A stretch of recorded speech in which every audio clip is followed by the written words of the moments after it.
In this week's episode of Pop Culture Weekly, I talked to the one and only Blackbear about his brand new album in memory of. Let's go! Welcome to Pop Culture Weekly with Kyle McMahon from iHeartRadio. Your pop culture news, views, reviews, and celebrity interviews on all the movies, TV, music, and pop culture you crave weekly. Here's Kyle McMahon. Hello, and welcome to Pop Culture Weekly with Kyle McMahon. I, of course, am Kyle McMahon, and it is an awesome episode because I am talking to Blackbear. This was supposed to happen last year, and things got crazy, so we did it in conjunction with his brand new album, In Memory Of, which is so good. He is one of my favorite artists. He is such a talented writer, producer, engineer, musician, artist. I really love his work, and I love how he just puts it all out there. He's not afraid to be vulnerable, and it's scary to be vulnerable. And so I'm hyped to talk to him. His new album, In Memory Of, is out today, depending on when you're listening to this, but it is incredible. It's a little bit of a veer away from, what you may be used to from him. I mean, it's not a crazy veer, but lots of guitars. It's kind of got that pop, punk, emo thing going on, but still at its heart, great songs, incredible lyrics, catchy hooks. I mean, it's a Blackbear album, and I love it. So we are celebrating Blackbear today and his incredible new album, In Memory Of. He's getting ready to go on tour.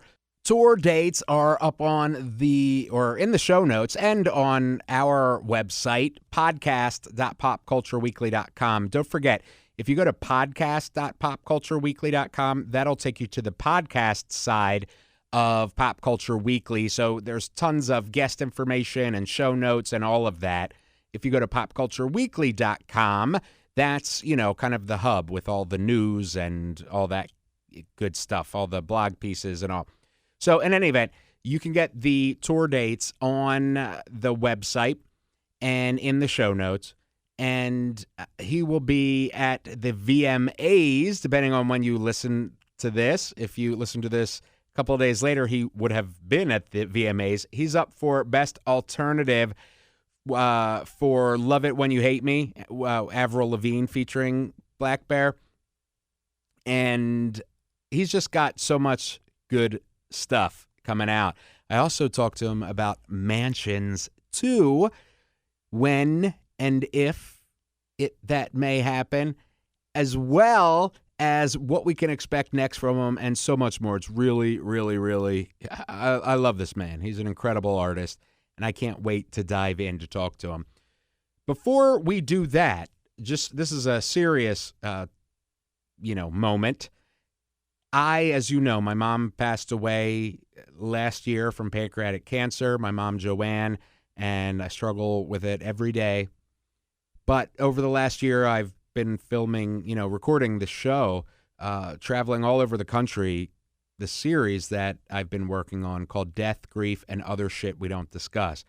It premieres August 30th, Tuesday. It's from iHeart Podcast Network, and it is available wherever you get your podcasts. My goal with this is to make the show that I was looking for when my mom passed. So I hope that it will help you if you've lost somebody you love. And, the reality is, even if you haven't yet lost somebody you love, you're going to. So at some point. So, I have packed it with resources. There's tons of blog posts that are coming and, deliverables, downloadables, and resources for each and every episode. And so I'm really nervous for it to come out, and excited and terrified. So please head on over there, wherever you get your podcasts, and subscribe to Death, Grief, and Other Shit We Don't Discuss. It's 13 episodes. So All right, back to Pop Culture Weekly. Let's get into it. Let's jump right in to my interview with Blackbear. And by the way, we've been doing Blackbear Week. There is all kinds of great content on popcultureweekly.com, all related to Blackbear. And I even created a playlist of my favorite Blackbear songs, so you can check that out on popcultureweekly.com. All right, here he is, the one, the only Blackbear.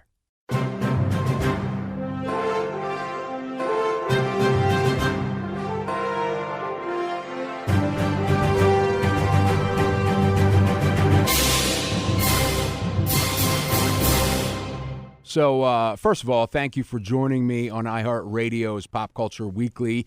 I appreciate it. Fuck yeah. Let's go back. I want to talk about your new album, but let's go back a little bit if you don't mind. When you started out, you were in Pennsylvania, and then you hooked up with Neo, right? I was in Florida. You were in Florida, and how'd you hook up with him? So I sent my demos out with my manager to like everybody that would listen. Like we sent them to like Ultra Records, like the dance label in Miami. Like we sent them to everybody. And Neo was the only one who wrote back, and I think Akon wrote back too. And we were like, let's go with Neo. And so because we were trying to pick who we were gonna like write with for that month or that week or whatever. And Neo said, yeah, come up here and use my studio for a week and write a few songs and let's see what you got. And I ended up staying there for 3 years, learning from that camp and those people, and it changed my life completely because I'm just an emo kid from Florida, and these dudes kind of took me under their wing and kind of showed me R&B and hip hop and like it showed me that I really had soul, and yeah, they played a huge part in my life.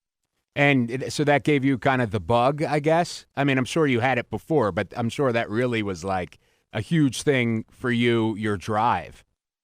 Well, yeah, I mean, I got to see B Major go into the studio with nobody else and come out with a song, and he produced it, wrote it, everything, and he would have a song, and then I see Neo go in the room and write a song and come out, and it's Beyonce's song the next week. And it's just like, damn, I can write songs for girls, I can write songs for myself, and I can produce them too. So I'm going to learn how to do that. And that's kind of like what gave me the drive to be self-supporting.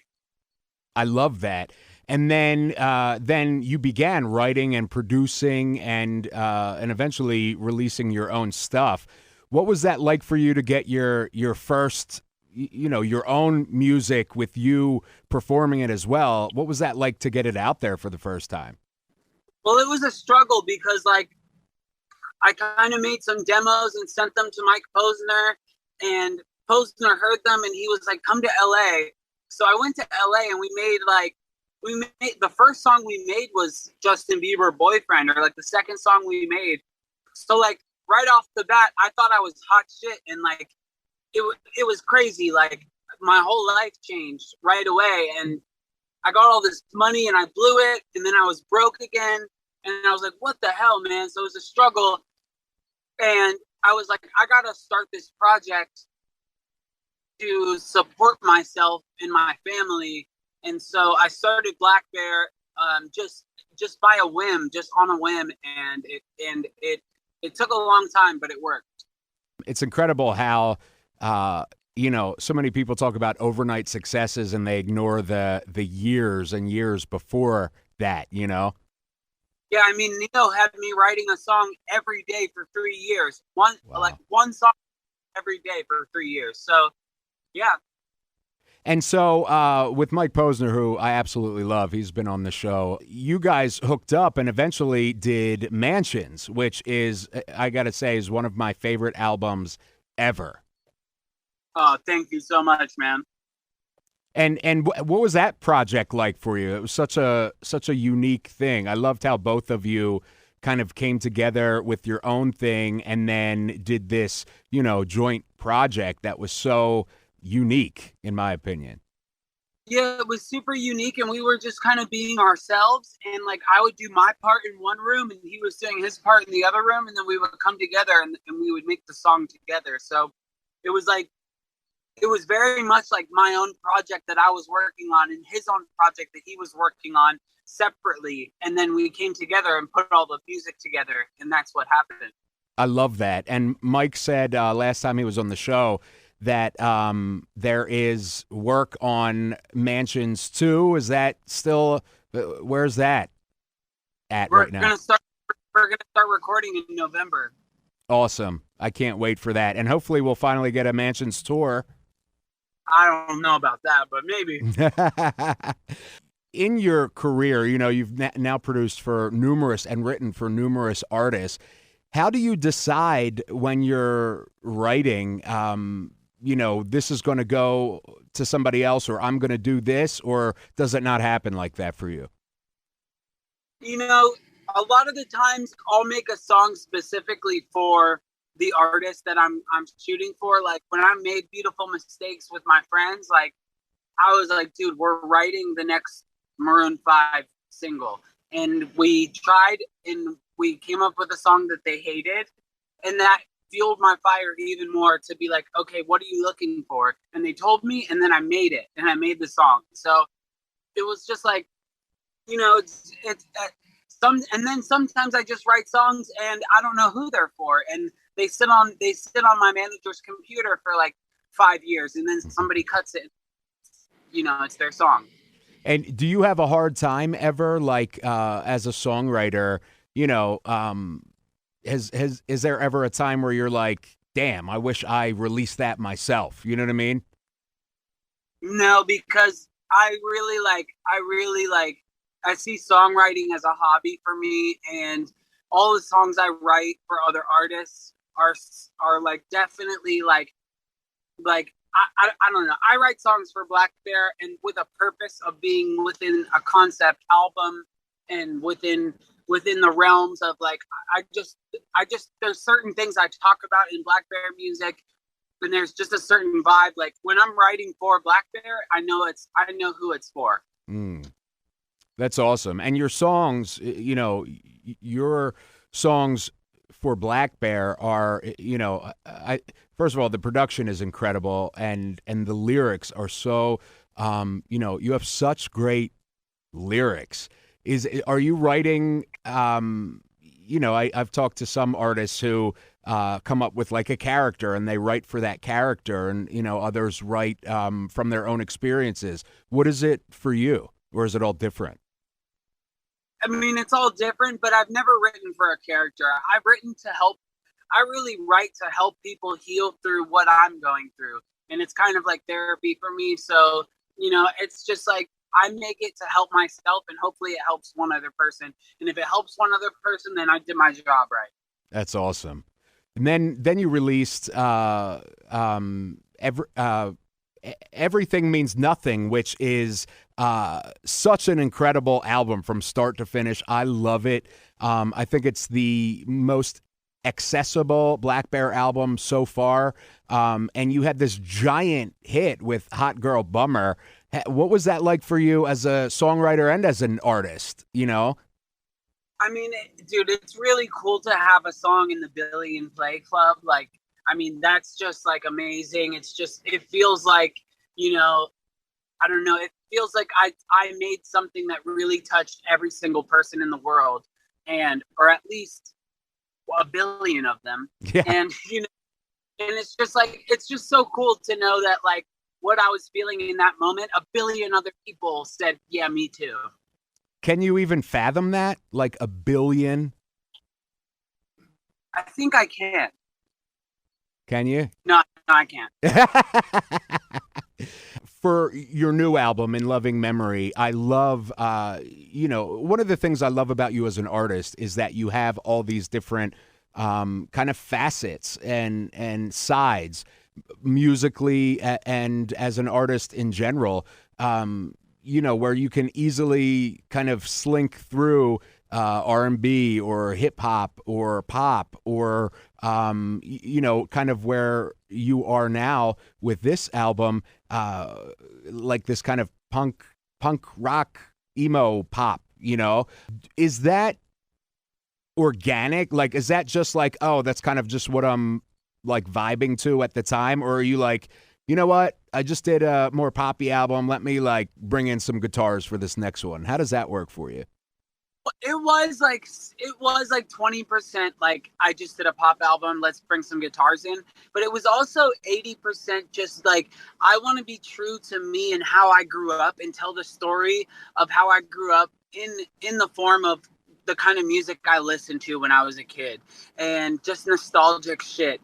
And so like I kind of made this album. It's a letter to my dad who passed away on June 29th, July 29th. And I'm so sorry, by the way. Yeah, thank you. And it's just like he passed away and I never really got to say goodbye to him. We never talked growing up. Like we don't have a relationship. So I wanted to write him something that he could hear beyond the grave. And that's kind of what it's dark, but that's what it's about. It's a concept album for ghosts. I absolutely love that, a concept album for ghosts. And I lost my mom March 24th last year, and thank you. I had kind of an opposite story. Her and I were extremely close. She was a single mom for a long time, and her and I are very close. It for me, it knocked the wind out of me, and I ended up actually doing this series that I'm been working on the last year called Death, Grief, and Other Shit We Don't Discuss. Comes out Tuesday. And what I did for me, because when she passed, I had all this energy and I could see myself starting to spiral, and I was getting dangerously close to spiraling out of control. And I was like, I need to do something with this energy. So I,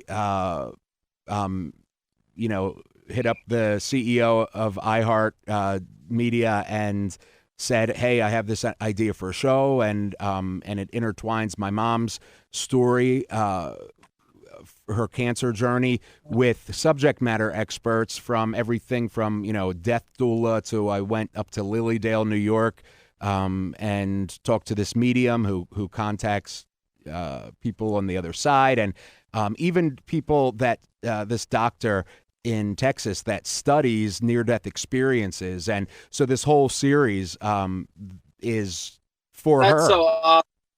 Thank you. Thank you so much. I'm terrified because it's so deeply personal. I've never done something this deeply personal publicly. So I'm terrified, but I'm also excited. And similarly to what you said, if it helps one person on their grief journey, wherever they may be on that journey, it's worth it for me.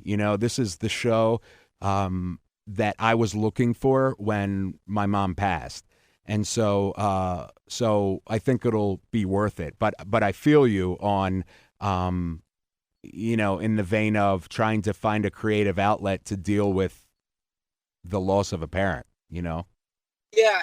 And also it's just like, I don't know, like, I started writing this on tour with Maroon 5, and I don't know, I never really knew this guy, and it was just a chance to kind of write, just kind of like get through therapy in a way, and kind of like answer questions that I had for myself. And like, I think I pretty much like got through it because I was able to make this album. So I thank the fans for listening, and it just does mean so much to me.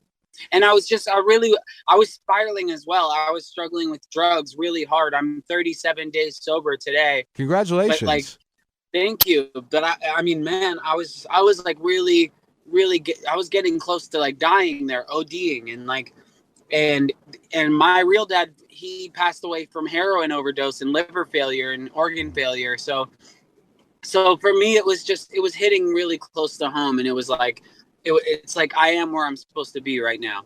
Yeah.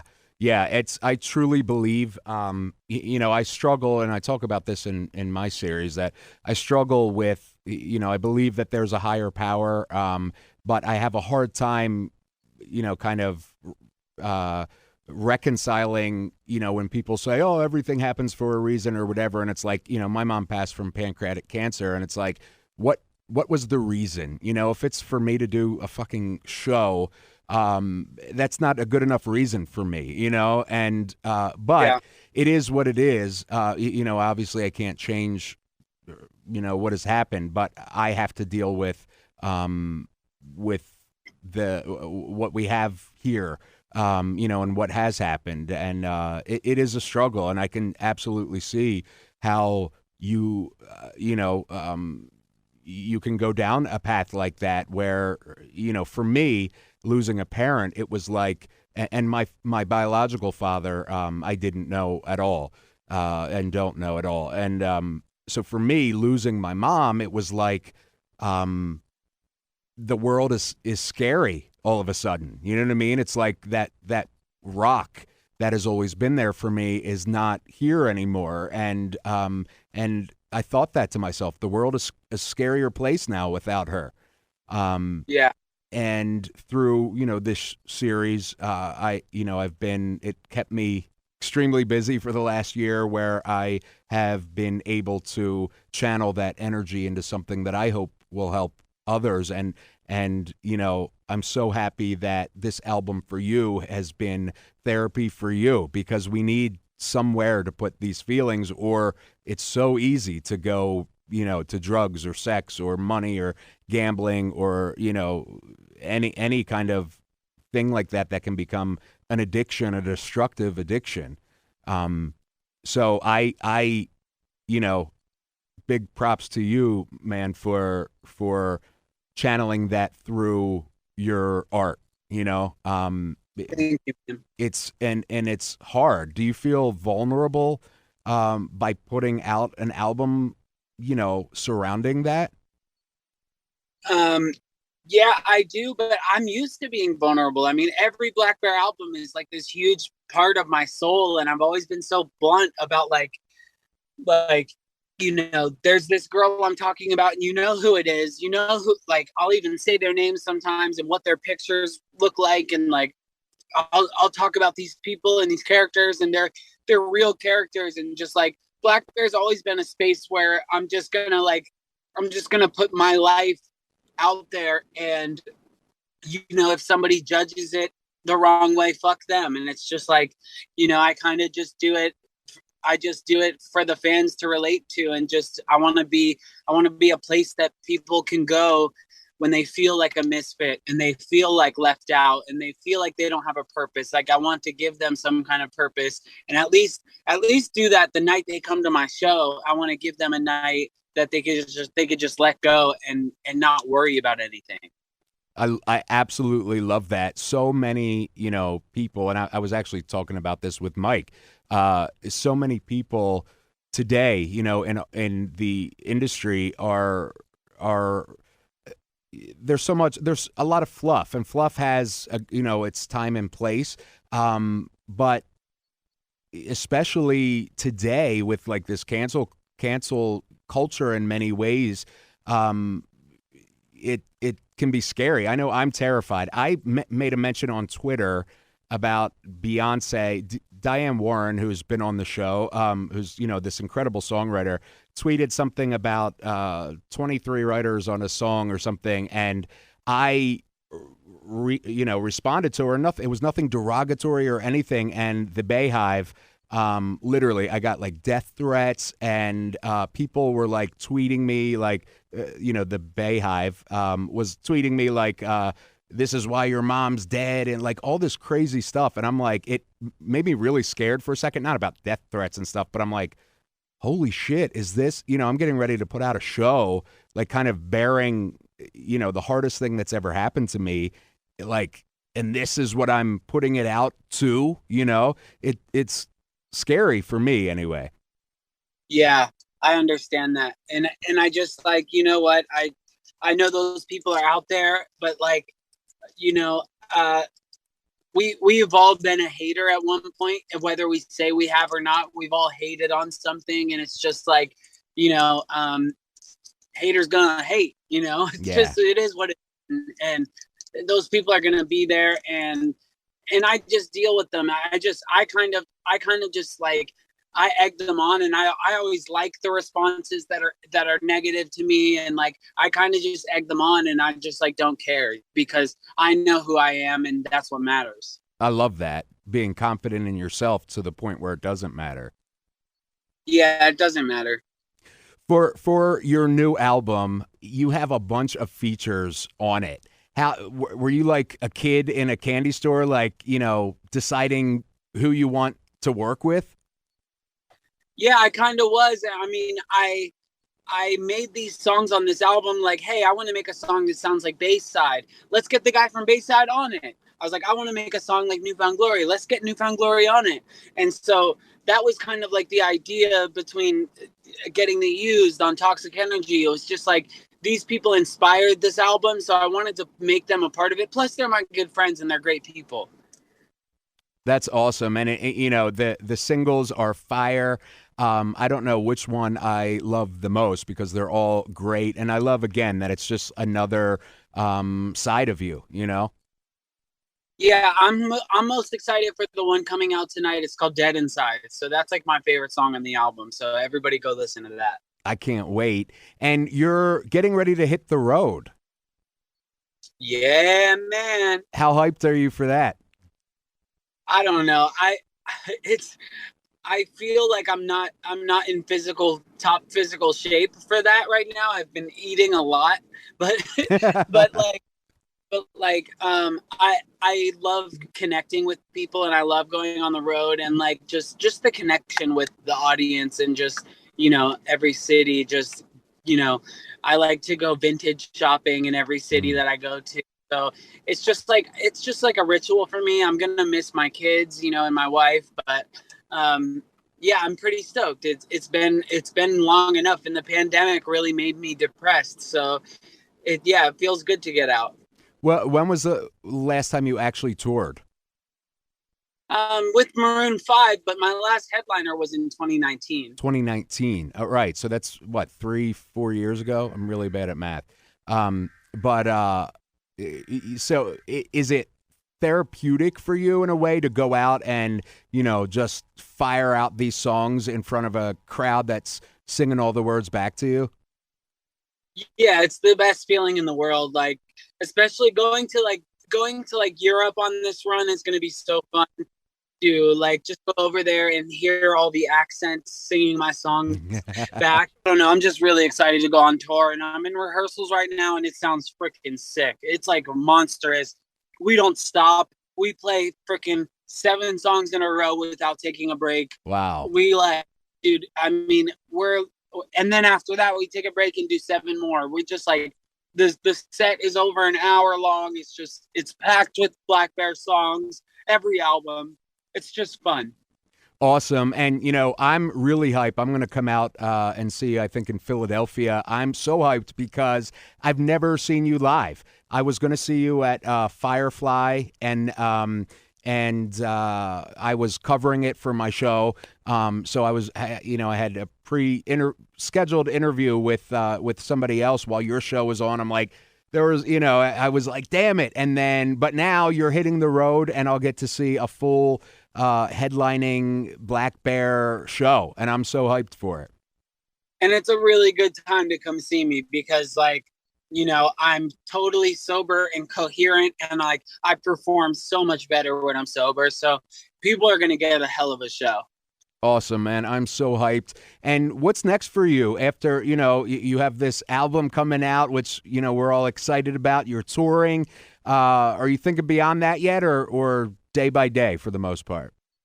Day by day, but I really want to do an R&B album again. I want to go back to my roots and make, some stuff that kind of reminds people of Digital Drug Lord and stuff like that. So I kind of want to dig back into my roots and like kind of maybe mix some live instrumentation in with some R&B. So that's like what I want to do next, and we'll see. I love that, man. I am. Thank you for everything.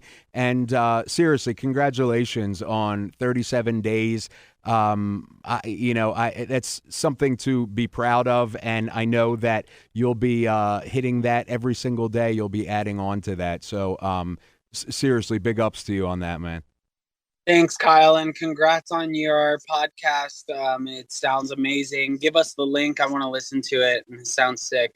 For sure, I'll DM you or I'll send it to Sam and TJ, and I'm terrified, but I'm it's coming it's coming Tuesday whether I want it or not. So can't wait, man. That's gonna be awesome. Thank you, brother, and I'll see you out on the road. Thank you so much for speaking with me on iHeartRadio. Blackbear, I really appreciate it. We're loving all of the stuff that you're feeding us with the great music, the album coming, the tour. You got the VMAs, Mansionz 2 album. After that, we're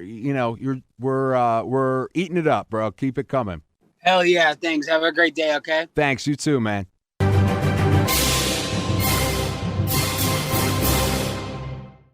Mother effing Blackbear. I freaking love him. Just an incredible guy, an incredible talent, incredible artist. Just go listen to In Loving Memory right now. I'm telling you, you are going to love it.